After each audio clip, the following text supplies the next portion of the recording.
দেশের দক্ষিণ পূর্বাঞ্চলীয় এলাকায় বন্যা পরিস্থিতির উন্নতি হচ্ছে, তবে এখনো পানিবন্দী লাখ লাখ মানুষ। ঘরবাড়ি ক্ষতিগ্রস্ত হওয়ায় ফিরতে পারছেন না অনেকে।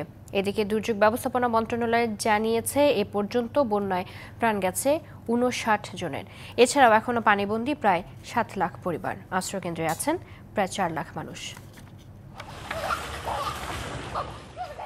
লক্ষ্মীপুরে ধীর গতিতে কমছে বন্যার পানি। এছাড়া শনিবার সকাল থেকে থেমে থেমে বৃষ্টি হওয়ায় বেড়েছে জনদুর্ভোগ। ক্ষতিগ্রস্ত ঘরবাড়িতে ফিরতে পারছেন না অনেকে।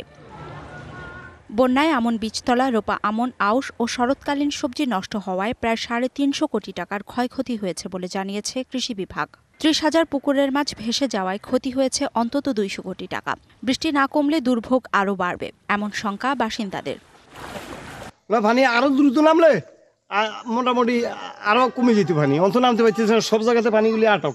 আমাদের তানগুলা পায়, যারা স্কুলে থাকে এরা পায়, যারা থাকে মসজিদের মাদ্রাসায় এরা পায়। আমরা চাইল ডাইল হইতে কোনো এখন টান পাই না, কিছু পাই নাই। ঘরে পানি, আমরা খানা খাইতে পারি না, রুজি না পানি মেয়েতে কেমনে যাই না আমি।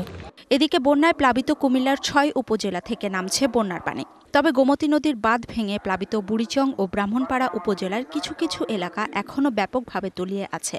জেলায় পানিবন্দী ১০ লাখ মানুষ।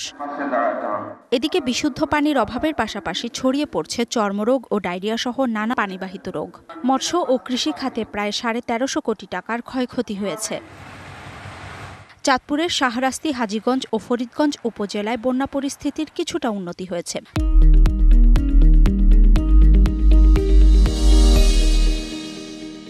তবে বন্যা পরবর্তী জলাবদ্ধতায় এখনও দুর্ভোগে আছেন লক্ষাধিক মানুষ।